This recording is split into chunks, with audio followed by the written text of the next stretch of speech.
So in another video, I explained why it's very important to not do any reading whilst you are on a lower vibrational frequency state.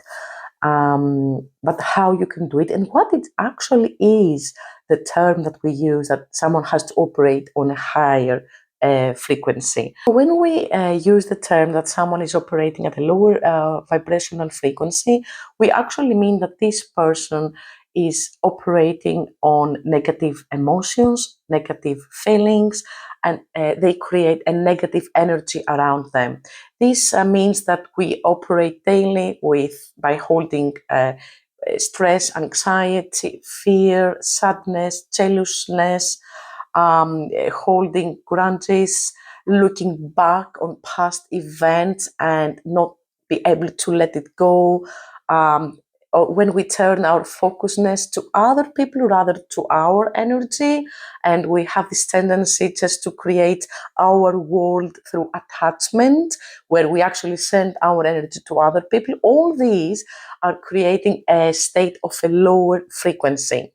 So when we enter a reading, because we open a portal and we connect ourselves with the other dimensions and with the spirit world, and at the same time our energy is operating vertical and horizontal with the client and with the spiritual world, we are the medium. So we have to be clean and in a calm state. We have to be the clean vessel for this connection to happen. By that, we mean that, of course, we have to operate in a higher frequency, which it means that we have to be calm and even clean physically and mentally.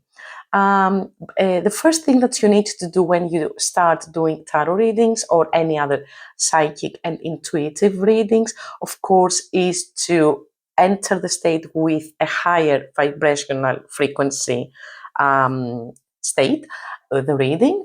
And you have always to open the readings with a protection bubble around you. So you start a short meditation before connecting with the client, where you will create the intention that you want to be connected with a higher frequency entities, that they can help you with the connection, to receive the answers for the other person through the cards, because actually the cards, it's just a tangible medium for you to say whatever you will feel, whatever you will receive. So that's why you need to be on a higher vibrational state, because you don't want to attract any lower frequency entities. So you create the intention, you protect yourself by visualizing a bubble of white pure light that will charge you and protect you at the same time. This can be a short meditation, just 2 or 3 minutes before starting. You will also need to create a grounding sense.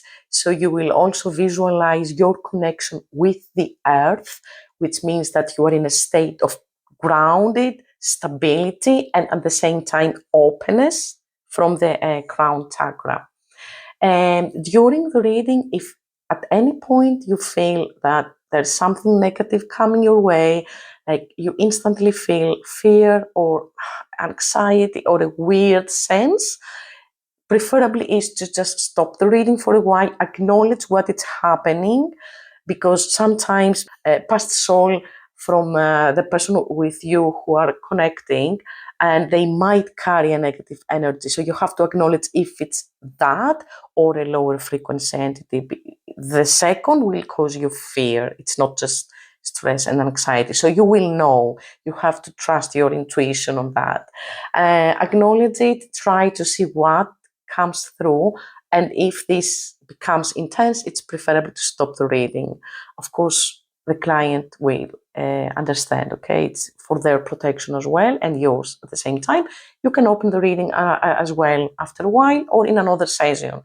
It rarely happens if you have started your reading with the correct intentions, okay? It's very rare to happen if you have entered the reading with a high frequency level, state.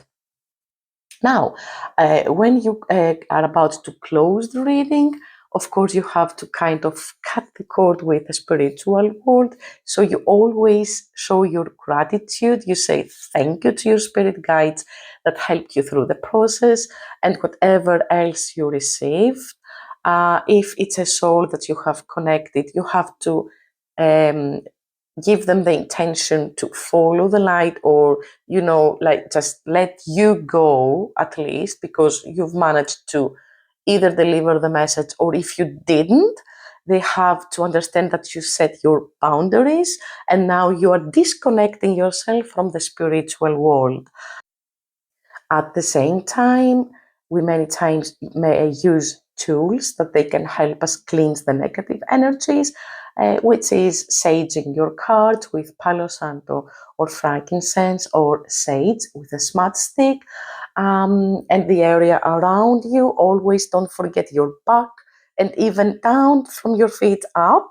And always send also the smoke to the client to cleanse their energy as well, especially if it's face to face. I always cleanse my client head to toe, front and back side. It's the best to start the session with. And also, if you want to help yourself to achieve channeling better, you can also use in the background a healing frequency music, for example, 963 hertz or 852, which are for the crown and the third eye chakra. Any of them would do.